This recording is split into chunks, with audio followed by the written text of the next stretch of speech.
Hello, everyone, and welcome to a very special episode of Carlton People. Yet again, it's been quite some time between these episodes. Today, the special guest is my sister, Stephanie, all the way from Dubai. Welcome.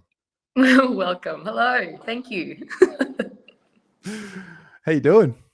I'm good. I'm ready. I've been excited about this for a little while. Yeah. Well, I've never asked you how you became a Carlton supporter. I guess I know how, but you've never actually given me stories about it. So, how did you become a Carlton supporter? I could not wait for this question. I was thinking about it before because I wanted to be able to articulate it properly. And it might be similar. It might start similarly to you, but then it probably changes a little bit. So, of course, I remember Mum having to make the decision. Babu was an Essendon supporter. Uncle John chose Collingwood, I believe. And then Mum was just, no. She said, we follow Carlton. So that was why or how it all happened. But then I think for me personally, it became just because you followed Carlton. And I just felt like I wanted to do anything that you did at the time. I just remember that when you were happy with Carlton being happy, I was happy.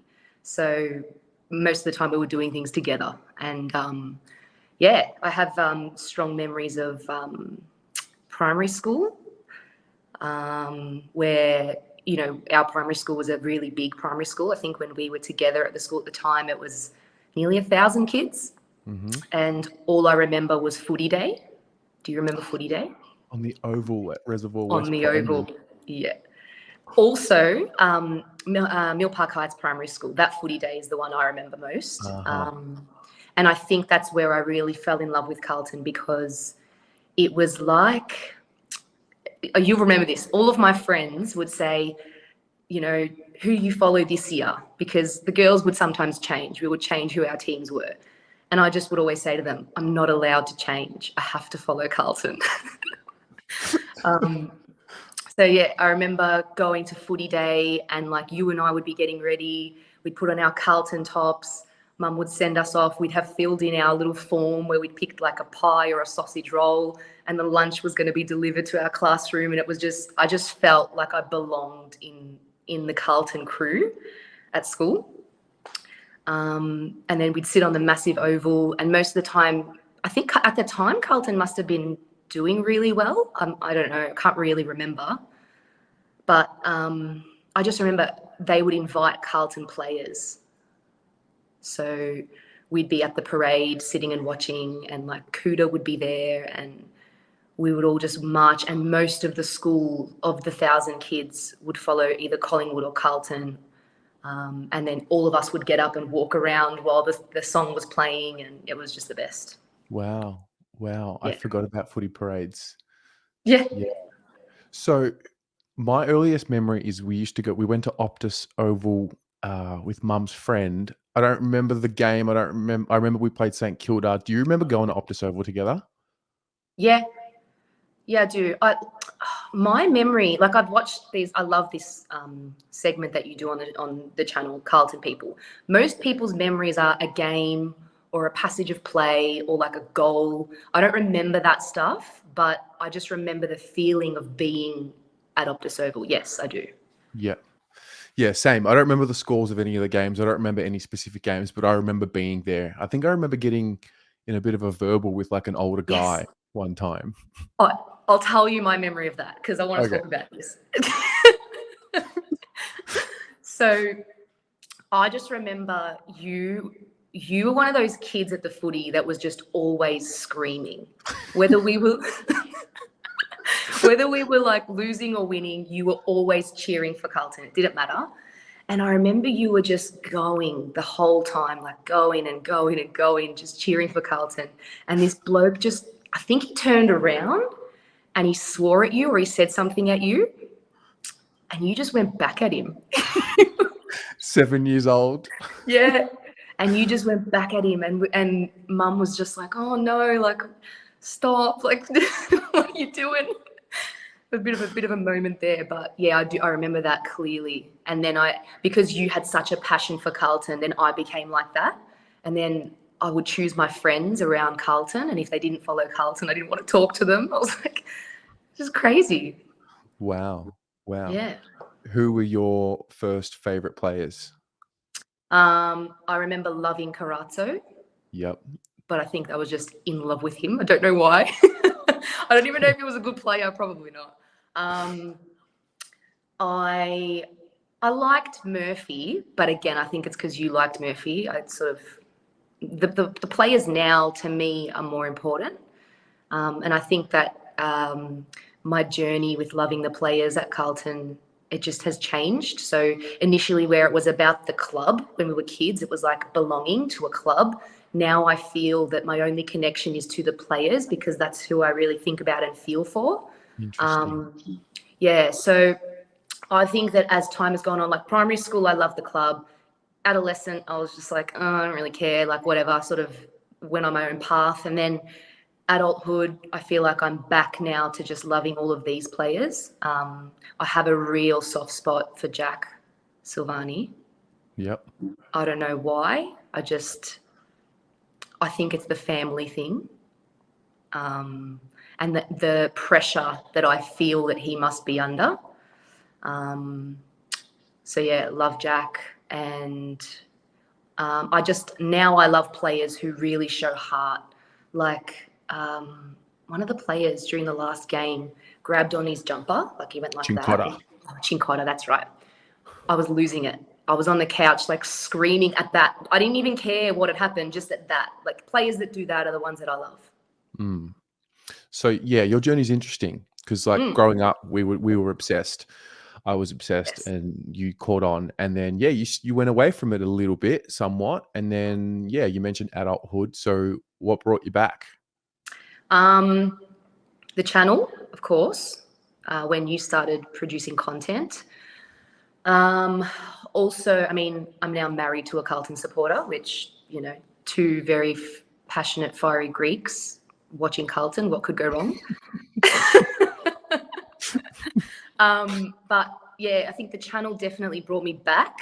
And in particular, the last, I'd say 16 months was probably where I really understood you and the channel, because you moved away from home years ago, and you created the channel as a Blue Abroad. And at the time I didn't understand it. I really didn't, I'll be honest. I was like, oh, what's this? Like, what's he doing? Sort of questioning it all. But then when I moved away, not to get all emotional and whatever, but it was probably the only constant thing I had. Just knowing that every day there was some video coming out, whether it be the Blue Abroad show or the Jumper Punch, which we love so much. It gave me a little slice of home. So yeah, I've definitely ramped up my love for the club in the last probably 2 years. Yeah. And again, it's the same thing. It's all around community. It's all around feeling a sense of belonging for me. That's all it is. Yeah. I think especially for you, obviously, in the Middle East, it's, footy's not there. And when, we've grown up in the northern suburbs. So, to see the jumper punch in particular, Oh, those are the northern suburb boys. Those are our people that we were, we grew up in Reservoir. And yeah, I get that a lot from people, those rusted on European oh. supporters. And especially if you're not living in Australia, it would really make you feel that sense of home. What that show does for me is it actually removes me from where I am. And when like Femi and I watch the show religiously, and when we watch it, we feel like we are them, like the boys that Mars, Paul, Rocco. We feel that we are one of them, and they say things that we probably would only say to each other, and like you laugh, and they have these little words and these personal jokes that if I was to say to somebody here, my friends here in Dubai, that they don't get it. Yeah. So yeah, it's a little slice of home, and I think that's what I love about the channel and the club. The club, I think we need to remember that is Carlton. Like we are those people. That's who we are. What is your perception of what is happening? So we're filming this in the middle of June 2023. Obviously, this video will stay here on the channel forever. So for context, we've just lost 6 in a row. The season's pretty much dead. I don't know what's going on. What has happened? I don't know. I really don't know. It's an interesting week to be filming this, actually, because there's just so much heart and emotion built up to this current minute that we're talking now that we might look back on and be shocked about. But I don't know what's happening. But I do remember at the start of the season feeling a little bit uneasy. I think I told you this. Mm-hmm. Just from the start, I felt a little bit uneasy, and I definitely noticed a change in the messaging, and I feel that there's just this disconnect, and it's like a disconnect between the fans and the club that's happening, which is so heartbreaking. But on-field performance, we've lost, what, 7 of the last games? Yeah, Seven? it's like 8 of the last 9, something like that. So bad. It's so bad, Terry. It's so Khalia. bad. It's Khalia. I don't know. I don't like to really comment on, like, I'm not good with stats. I'm not good with the game plan or whatever. Like, for me, it's just about what I feel in my heart and what I see. And I just don't feel connected to the club. And distance is generally a reason for that, but distance doesn't always mean that you're disconnected from things. So I think there's something really wrong at the core of what Carlton is. It's not the same Carlton Football Club that we were forced to love. It's not the same. Like, I'll give you an example. It's been happening for a few years as well. So back to the primary school days of, like, when I was watching the footy parade, you and I would sit together, we'd scream, we'd sing, whatever. As a teacher, so I taught in a primary school in Melbourne for nearly 8 years, and in the northern suburbs. Footy day doesn't hit like it used to. It's not the same.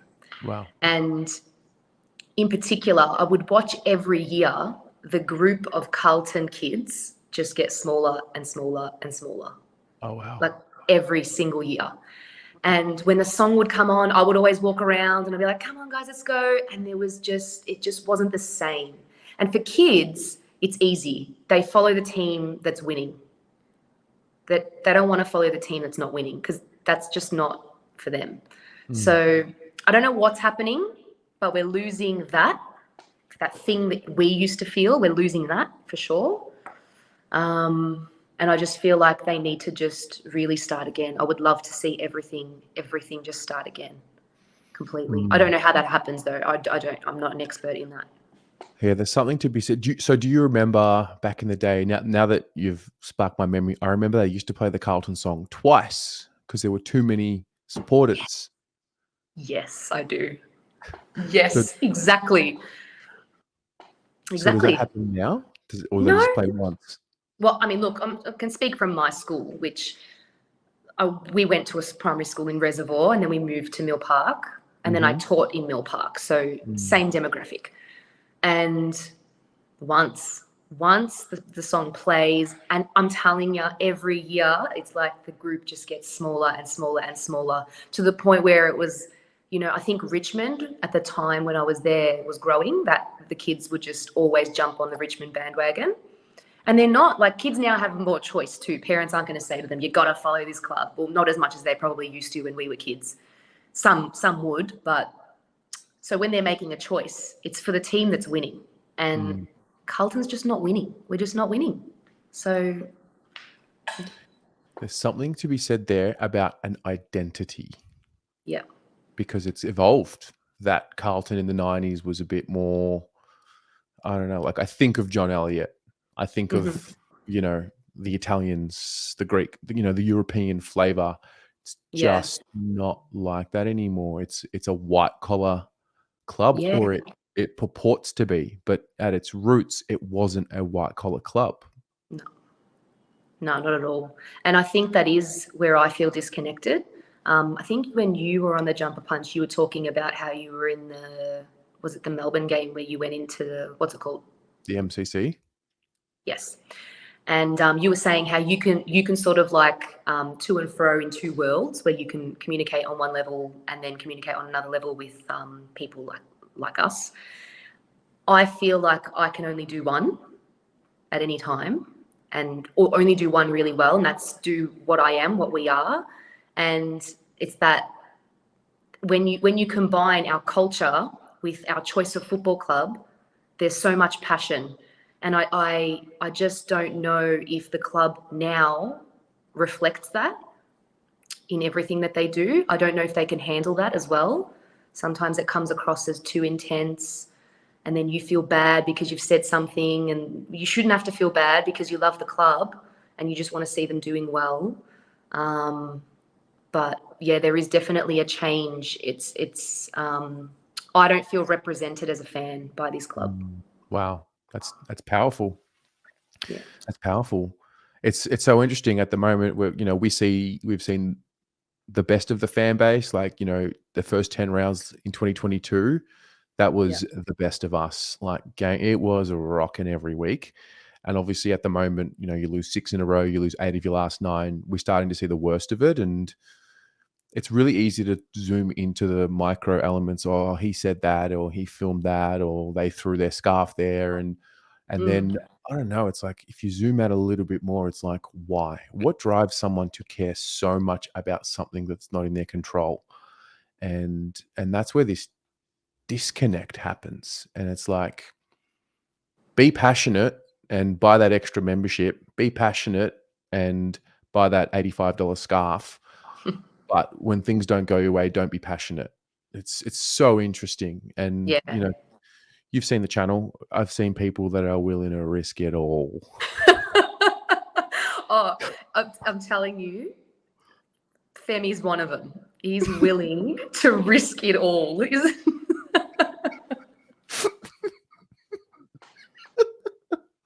Oh my God. Oh, that's so funny. So I'm it's telling like, you. you have people who care so, like, they pretend they don't care, but they Oh, they care about care. it so much. Yes. Yes. Well, you should see us. So we plan our weekend around the games. That's how we do it here. So generally it's like a Friday night. If the game's on a Friday night, it's about 1 p.m. here. Sometimes it's a Sunday morning. So I've got my calendar on the fridge and I write in every game, and we will do everything we can to plan everything else around the game because we must watch it. So bad. And then, so like, for example, Friday night game, we'll watch it. Distraught. We're distraught. We sit and watch fan cams for like 2 hours. We're with you the whole time. Then we wake up on a Saturday morning, go to the gym together, we go to breakfast, and we just unpack everything. Everything. And you can imagine the conversation. It's just everything. The coach, the players, the board, the club, the fans, the show, everything. And it's just, it's all consuming. It's our whole weekend. And then it's our whole week because that's all we think about. Yeah. Yeah. It's so interesting, especially when you don't live in Australia, because it is the slice of home and it gives you that warm and fuzzy feeling and that happiness. But when it's not going right, it's happening here in Melbourne. This is the footy home. This is the footy capital, and I feel it at times. You know me better than most people. You probably watch it on my face, and you see how deep it runs. And it's just, I don't know. They got to, like, I can cop losing, but like, win a game every 2 or 3. Like, don't let 2 wins become 3, become 4 in a row, and then it becomes 5, and then like, what are you doing? Just throw a win in there for us, just one. Like, break up every 3 losses with a win at a minimum. I know. Like, is it too much to ask? Yeah, it's give us something. So if you had to identify, I mean, everyone's just guessing. If you had to identify the core ingredient for us to be better from this point onwards, what would it be? I think that I don't know what goes on behind closed doors, but for me, it feels like there's no truth telling amongst them all. I feel like from this point onwards, I mean, there's long-term changes that need to happen, but your question is about right now. I would love to know and not just to have it happen behind closed doors. I want to know that Cripps is sitting everyone down and looking them in the eye, like that meme with that bloke in the mirror, and he's like looking at himself. I want to know that he's doing that, sitting them down like some clubs do it. I think it's called a truth circle or something like that. Yeah, 360 feedback. That I just want them to sit around and look each other in the eye, and Cripps to lead it and to tell each other everything, good, bad, and ugly, what's going on. And then I want that message to be actually shared with us, because I'm sick and tired of hearing this like forward-facing facade of what they want us to hear. I don't believe a word that they say in the media. I really don't. I'm talking players and coaches and all of that. So I want to hear that there was a conversation about how bad it really is. That's what I want right now. The truth will set you free. Yes, it sure will. Wow. Yeah. Do you meet many other Carlton supporters? No one. No one? No one. I haven't. Femi might have. You're living in your little bubble there in Dubai, and there's like nothing. I have to explain twice a week what Australian football is. Wow. So there's a lot of Irish expats, English expats. Rugby is really like what they're into when you talk about that, and also football, like the round football. So when I say football, people just don't get it here. It's an interesting place for that too. There's not many Australians around. What's your favorite moment ever as a supporter? Because you went around 2013. I went to the 2013 elimination final with Chris. You had checked out by then. I was done. I hated the footy at that time. And I was happy to see you and Chris bonding over it. Chris is a bit done now. He's done. Yeah, he's done. Just for people watching, Chris is our brother. Yeah. Has he been on the channel? Not yet. Never. No. Chris. My favorite moment, I mean, I do have a photo in my phone of actually Femi, myself, you, Chris, and Ave. I don't even know what game it was, but it was I think it might have been at Marvel. Freo? Harry was that kicked just 7. Before? Oh, okay. Was that just before we left Australia? Yeah. That, you know what? That's it. Because I always go through photos on my phone, like all the time. And every time I look at that photo, I'm so happy because Femi's got that jacket on. You know what's that old school jacket? The tracksuit. Yes. The training top, the training jacket. Yes. Yeah, he'll be disappointed that I didn't say this properly, but he's got that jacket on, and like you're there and Chris is there and Ave and me, and it's just like one long big happy family. Yeah. So yeah, that's probably my most recent best memory of the footy. I can't think of any others, which is quite sad, but that's okay. What do you do? Is one of like the worst I mean, we almost trauma bond as fans now over the losses. Yeah. What's one of the worst losses you remember? The one that really got you going and like ultimately pissed off? It's got to be round 23 last year. It has to be. I remember I was sitting there on the end of our couch and I just couldn't move. I couldn't move. And we just like, I don't even have words for it. It was so horrific. It has to be that one. I can't think of a worse time. Yeah. Do you know why as well? That? Pardon? Do you think they're scarred from that? The boys? 100%. Yeah. They're broken.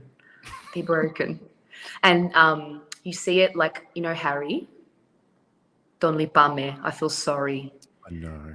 Don Lipame, because his face, every time he lines up, you can see what he's thinking, and it's, I am shit at kicking this. I can't do this. I don't want to do this. Yeah, I don't want to do this. Please, can we just fast forward to see the result? It's like he's just thinking, just fast forward to the result. Is this going to be a goal or not? That's what I read on his face. And I do think that losses like round 23 impact them mentally when it's in the moment now. Mm. Like even as human, they're human, you know. We think of things that happen to us that impact us emotionally and, you know, psychologically. If you fail once and then you attempt to do something similar again, of course you're thinking, oh, last time I did this, I really wasn't that good. I mean, that's how I'm wired. So imagine them. Yeah. And it's just like, how do you get them through it? How do they get themselves through it? I don't know. You know, I think that's also another thing that's missing. The the lack of insight into the club at the moment. We don't really know anything. Mm. We don't know what's going on. There's no open door policy. There's no open door policy. Like when I came down for open training was the closest I felt to the club. Like I was there, and I know we can go and watch, what is it, like twice a year, 3 times a year, maybe it's more. About that, like, Like, especially in Victoria, it's mostly in the off season. They don't really do the during the week open trainings like now anymore. I think maybe because we're losing. I don't know what it is, but you're right. yeah, there's just no open door policy. There's no dialogue between fans and the club. There's dialogue between fans in our circle and then in the club, but there's no connection between the two. So You know what else it makes me think as well? When you go to mm, open training and like the guys will come and, sign autographs and do all of those things, like obviously they'll go and they'll talk to the kids. They'll take their selfies with the kids or the yes, younger people. yes. Once you turn a certain age, you're not allowed to talk to them. They don't talk to you. And like that is what it is, but probably is a symbol for something. It's about the kids, and it is. It's about the future. And then it's almost like, oh, well, you're going to get to a certain age and we know you're rusted on. So once you get rusted on, we know you're not leaving. So we don't really have to talk to you anymore. It's so bad. That is so true, and that's horrible. Mm. I feel that. I really do feel that. Like I don't feel like I could go to the club if I came back to Melbourne, go to the club and feel a sense of being welcomed, or Mm. I probably would go up and be like, oh, I'm too scared to approach them, or I'm too Can I do scared to. this? Or yeah, can I, yeah. You're like, oh, am I allowed to sort of go over there, and am I allowed to go and talk to that person, or shouldn't feel like that? I don't know. Mm. I don't think it should feel like that. It should feel like our club. And people talk about it a lot. This is our club. This is our club. It's actually not anymore. That's the problem. It's not our club. In our heart, it's our club. But in reality, what we perceive it to be is not what it is in reality. Mm. Wow. What a powerful, powerful notion. Moving forward, when Yeah. is it? What's the year? What year is it going to be? Like, can you sit and think for a moment, right? Yeah. All right. You know me, we've grown up Yep. together. You've watched the Mhm. channel grow. You've seen like the decline. You've seen me age.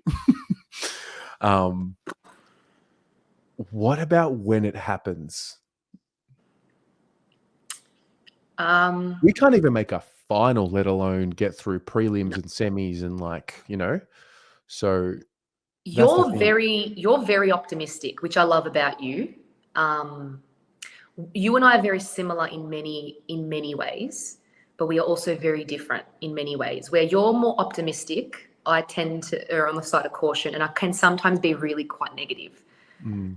unfortunately. And you're like a little bit. So I think for me, I actually cannot see it in the near future. I'm Mm. I'm sorry. I don't want to say that. I can't see it. I want to be able to see it, and I visualize a lot of things. Goals, ambitions, dreams, hopes. I can't see it. Like I can't see this team holding up the Premiership Cup. Can you? They've given us no reason to believe yet. Just imagine though, like the players, the photo that will be taken, that will be published in the newspapers, the big Premiership photo of them all, like there's confetti everywhere. Can you see that with this team?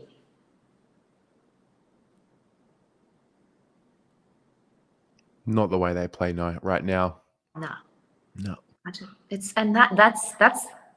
the end game. That photo is the goal. And Can I they cannot. see it? I wonder. Yeah. I wonder how much they believe deep down that they can do it. I don't know. We'll never know because we're not led into that. You know what was so nice? Hearing Harry talk on his podcast about how he feels and what he thinks. Maybe that's like the feminine side of me coming out, like talking about feelings and all of that. But that was just an insight. I felt sorry for him after that. You know, I understood him a little bit more. We don't know what they're thinking. We don't know if they can visualize themselves doing that because we're not told. We're just given this polished version of a snippet or a paragraph of what they've been told to say. That's how I feel. I don't know. But we don't know if they can even visualize it themselves because we don't understand them. We don't understand these players. We don't really know them. Fair. So can't see it happen. You're actually the first person who has not given me a year. It's bad. I know. No, I shouldn't be so negative. And I know we've got to get around them. I'm not saying I'm not getting around them, and I will. I tip Carlton every week, knowing we're going to lose. I will never stop that. I will back them until the end. But I'm also realistic, and I need to protect my own heart and my soul. I'm not going to set myself up to believe that something's going to happen when it's just not for me. True. In the near future. Fair.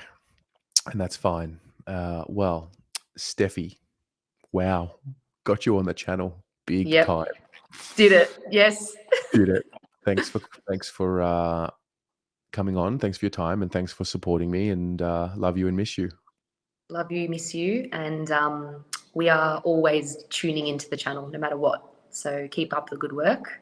And thanks to everyone else as well who always comments and shouts out and all of that.